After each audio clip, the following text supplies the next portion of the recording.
Then you send the 10,000, GCash or bank deposit. Next thing you know, naka-block off ka na. You've already been scammed.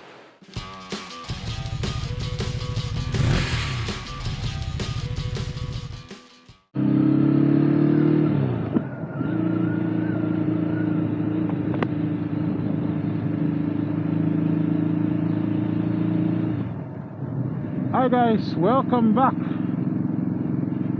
So, tuloy na natin yung regarding my last vlog about should I buy new or should I buy used.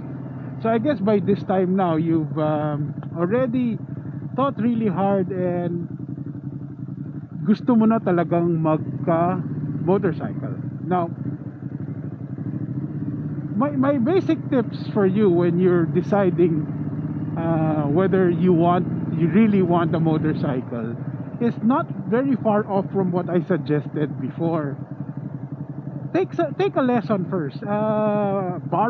Use someone else's bike during the lessons and see if riding a motorcycle is really something that you want.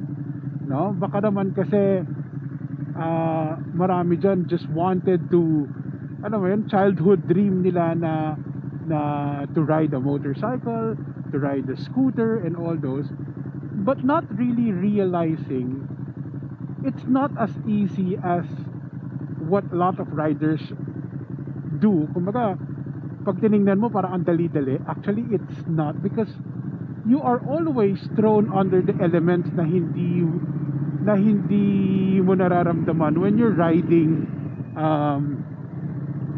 a car, which means sa kotse mo you're always comfortable, you're always in your air conditioned na motorcycle na kotse, and palagi kang komportable. Sa motorcycle, remember, you are under the Philippine weather, which is either very hot or wet. Even now that it's starting to get colder, it's still not that really cold. Mapapadolo ang isip ka palagi should I wear my jacket, should I wear my extra gear, kasi ang init. So that's always going to be part of your consideration. Now, another tip that when you're deciding what motorcycle to get, decide on a motorcycle na pag nakita mo yung motorcycle nai-inlove ka, hindi yung uso kasi, no? Specifically something like the Vespa or that kind of scooter. A lot of people want to get a Vespa kasi parang uso na naka-Vespa, kasi in pag naka-Vespa. But are you really into that type of motorcycle or scooter? Baka naman ang trip mo is the more modern, the more sportier one, at pagsisisihan mo lang yung binili mo. Same thing also that you may wanna be considering is how old you are, how flexible you are, and how comfortable you are going to be on your motorcycle. Hindi natin maaalis yan na when we are kids growing up, we got influence with movies like Top Gun. Sa wife ko nga was the Vanilla Ice movie where naka big bike siya. All of them are showing mga sport bikes.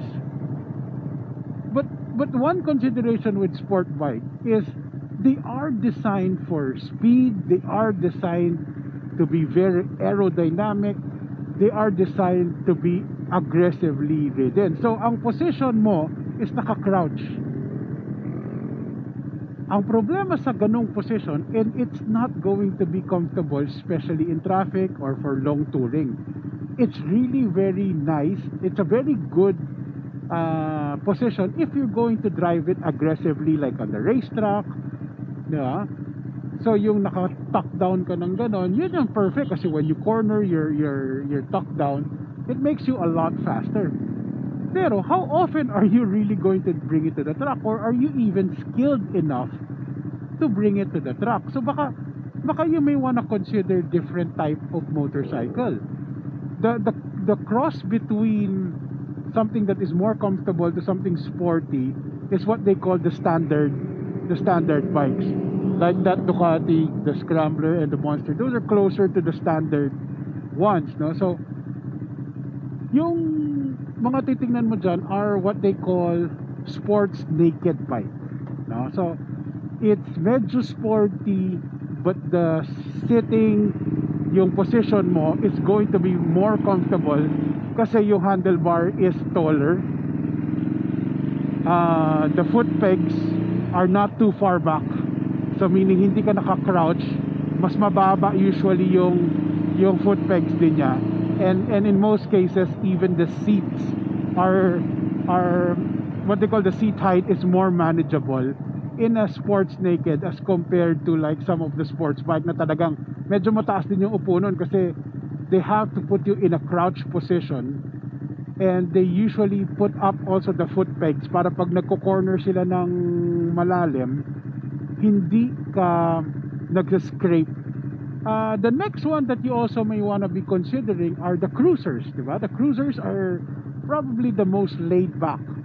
Seats are very low, and kung talagang trip mo ang cruisers, they are actually very good as a beginner bike because you're always going to be more comfortable using a cruiser because your seat is low. Your feet will always be both on the floor when you stop sa traffic. So once you've considered which bike you want to get, second is considering how big, no? So kung scooter yan, you may want to be considering something below easy muna as a beginner. And for if you're going to go with the big bike, meaning because you want to be using it to go out of town, commuting sa mga expressways, then you may want to be considering somewhere between a 400 to around 600. Pero mind you, some 600 medyo malakas na sobra makina, especially the sports, but if you're going for the standard bikes like what I was talking about, the naked sports naked and cruisers, the 600 below are pretty manageable, so okay yun. So I'm also going to add more about if you're considering a used motorcycle, what are the things you need to look out for and some of my tips in buying a used motorcycle. I'll put that in another video. So I'll see you later in the next video. If you are now decided which one you want and you've made your research and you are going to listen to my advice that you may want to be considering getting a second hand, then I have some tips for you in getting a second-hand motorcycle. One of my most important tip is, and this goes for anything that you buy used, whenever I buy something online, whether I buy something from the classifieds, if I'm going to buy second-hand, I usually judge, medyo masama nga, judgy, but I judge the seller, not more of just the product. I buy based on the seller. Minsan, it's as simple as looking at, based on, maybe if it's from Facebook, you look at his profile. Does it look like he's honest? Does he, if you're going to see him in kasi kadalasan naman yung mga someone who's into certain hobbies, they're going to be very active in some Facebook groups or in some forums. So makikita mo, you can search and you can see if he's really someone that looks trustworthy. If sa Facebook pa lang his profile is hidden, his profile is something that was just created within the last year, alam mo yun, medyo bago pa, tapos sobrang konti ang friends, that would already be a red flag for me. Another red flag for me is if the price seems too good to be true. So let's presume you are buying something like a Ninja 650 that is maybe mga between 3 to 5 years old pa lang na mga Ninja 650. and then ang nakasulat na price is 200,000 lang. You know that thing is going to be going for at least the high 200 to the 300 range.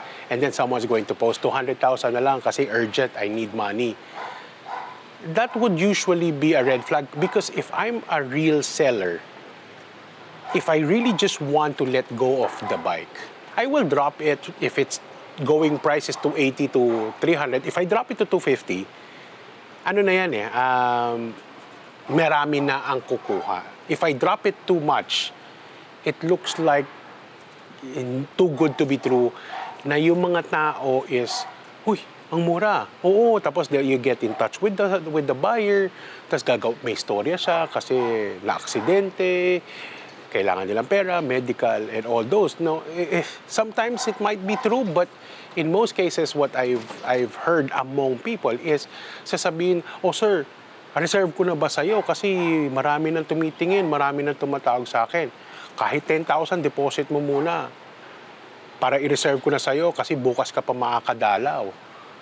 So, ikaw naman, sobra ka excited. Yes, 200,000 lang. Tipid na ako ng 100,000. Tipid na ako ng 80,000. So, ikaw naman, you want to be sure. So, sasabihin sa'yo, oh, sige, sir, ito ID ko. Papadala ka pa ID. Minsan, government, nag-work pa sa government. Basta it's a government ID. And then you send money. Then you send the 10,000, GCash or bank deposit. Next thing you know, naka-block off ka na. You've already been scammed. The problem is because a lot of bank accounts, when you're sending money to a bank account, kahit na mali yung pangalan na nilagay mo, kunyari, sinabi niya, ang pangalan niya, Jose de la Cruz. Most likely, yung Jose de la Cruz is someone na na-scam niya before. Kasi meron siya ng picture ng ID na yun. Kasi sasabihin niya, oh sir, padala mo naman yung ID mo sa akin para i-verify ko rin na legit ka na seller or legit ka na buyer, kunyari. He's going to get a copy of someone's ID, which is a lot of people just send out their IDs for verifications. And with that ID, they're going to use that identity to scam someone else. So yung kala mong si Jose de la Cruz is someone they were scammed before. Tapos papadeposit sa'yo, oh, deposit mo sa BDO, ito yung account number under Jose de la Cruz. So you're going to do a fund transfer. But the thing with a lot of online fund transfer, as long as the account number is correct, papasok yan kahit na mali yung nilagay mo Jose de la Cruz, kahit na hindi yung totoong pangalan. Sa GCash pa nga, makikita mo yung legit yung pangalan, but it's what they'll just do is, once they create that account, using that ID pa nga ng Jose de la Cruz, kasi ngayon, ang dali mag-verify sadly, I find that it's too easy to make fake accounts. Just if I have a picture of anyone's ID, I can already come and make an account. So as soon as I get yung mga na-scam ko na pera, all I have to do is keep transferring that money out. Kahit na i-shutdown pa ni GCash yung account na out na yan. As soon as may pasok mo yung pera sa kanya, i-out na niya kaagad yan. So, if it sounds too good to be true, do not place any down payment unless you physically go there and see the actual bike, confirm the paperwork is correct. Now, we come now to checking the paperwork. Now, ganun din. Same thing. Check the paperwork, the actual paperwork. Don't trust pictures that are sent to you via online. Dalawin mo yung bike. Do not put any down payment without visiting the bike. If you are not really good when it comes to checking bikes, it's nice that you bring a friend na kahit pa paano mas may alam sa'yo to help you out. One of the things that you should be telling the seller is, please leave the bike cold. Meaning, wag mo i-start, wag mong gagalawin yung bike until dumating kami. Gusto ko ako ang mag-start ng bike. So you want to make sure. So when you get there, touch the exhaust, 'di ba? Check it. Malamig ba?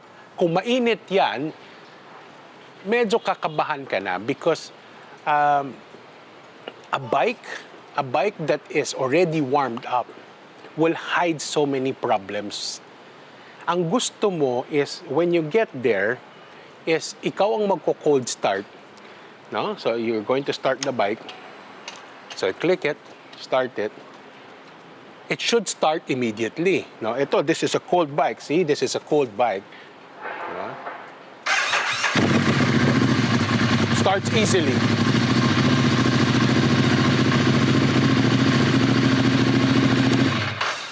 Let me shut that down first because it's starting, di mo ako maririnig. So you want to be able to when you get there, check the engine, it's still warm, it's still cold, and then start the engine. If it starts immediately with no any problem, that's already a very good sign that the bike is in good condition. Second is, a lot of the manufacturers, the manual will state to check the oil level when the engine is cold. This is true for this Ducati in the manual. Please check the engine level when the engine is cold. So you either see something like an oil window here, no? So you want to be checking. Kasi why I want you to check the fluids, not because you want to be using that same fluid, because when you buy a second-hand bike, one of the first things I suggest is to change all the fluids as much as possible para sigurado ka bago lahat. But why I want you to check the fluids is a bike that is well-maintained by the owner, meaning inalagaan, the oil level should be in the correct level. If the oil is very low, ibig sabihin hindi nagche-check yung may-ari ng bike. So ibig sabihin there's a chance na pabaya yung owner ng bike. You want to also be checking the brake fluid, no? So you want to make sure that the brake fluid is clear.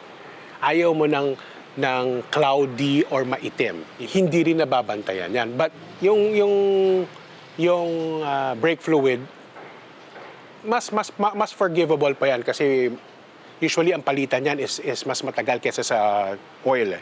It's usually suggested yung sa big bike, ang magandang interval is around 5,000. Kahit nasabi sa manual 10,000, it's nice to be changing it at 5,000. So yun talaga, if the owner is not changing their oil regularly, baka hindi siya yung tipong taong maalaga sa bike. Kung hindi siya maalaga sa bike, there's a tendency baka meron pang ibang issues yung bike.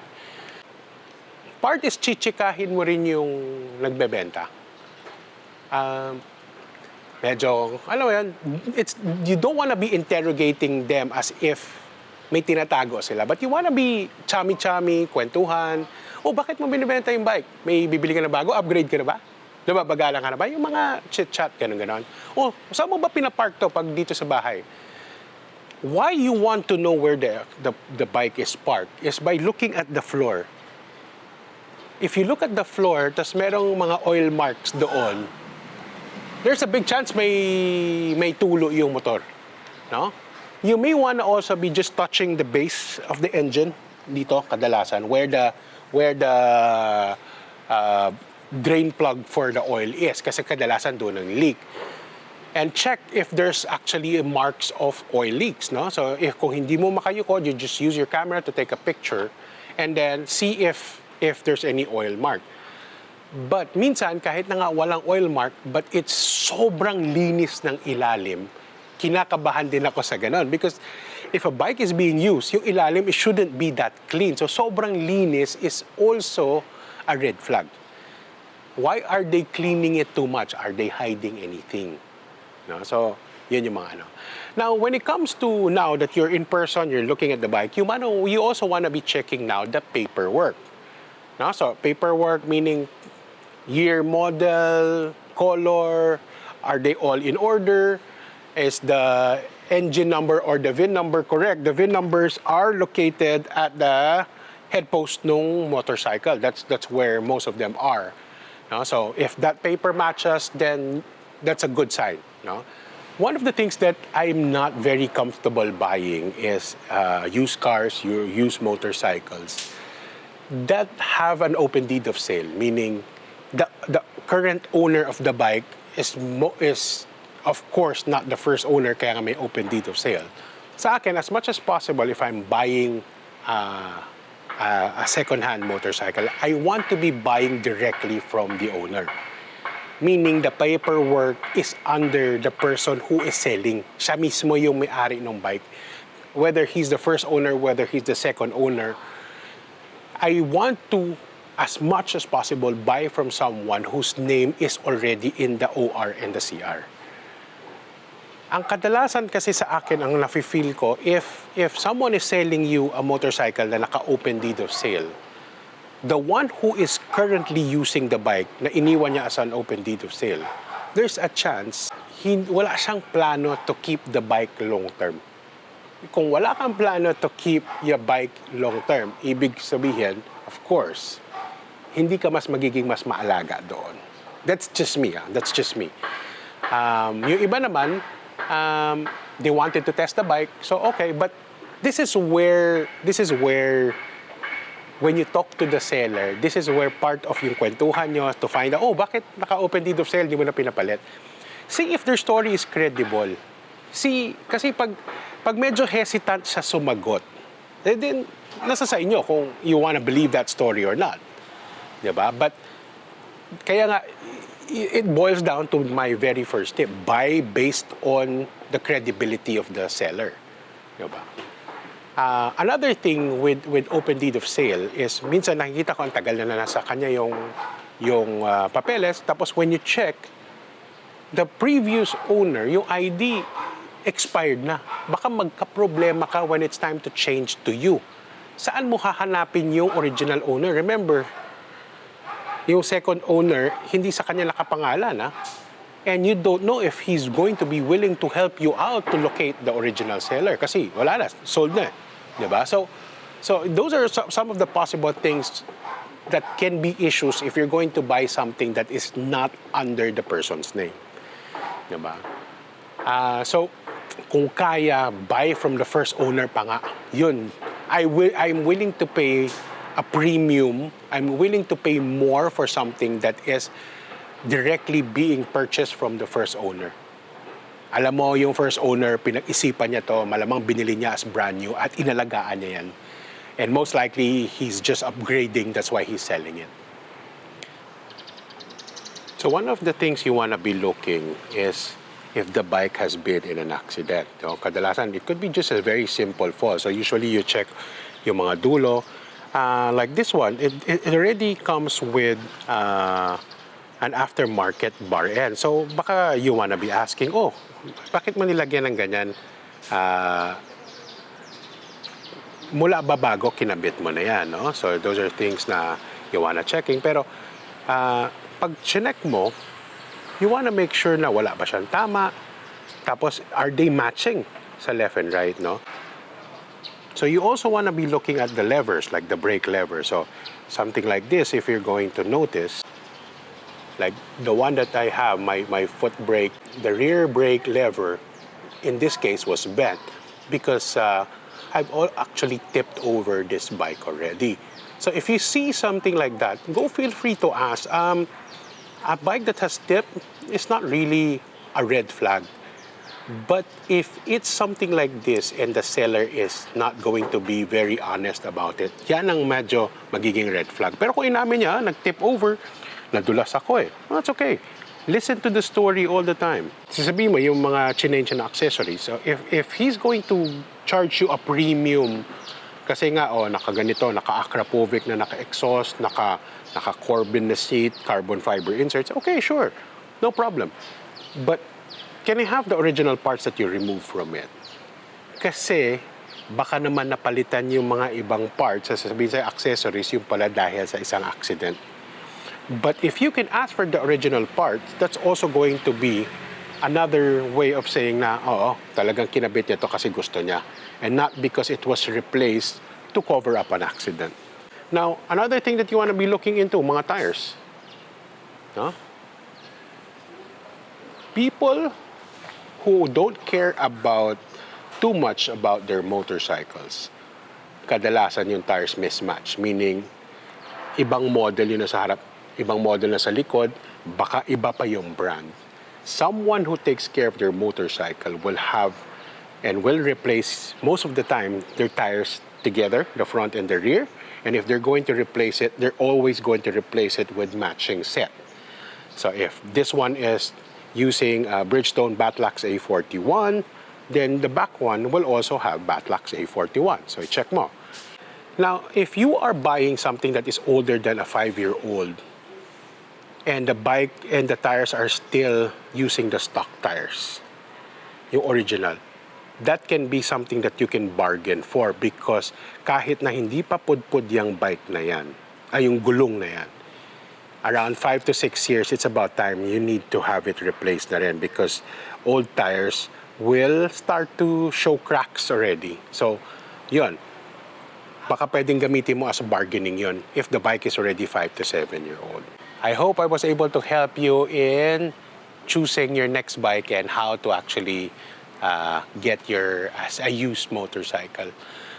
If you have any question, feel free to message me. So if you haven't liked and subscribed, please do so.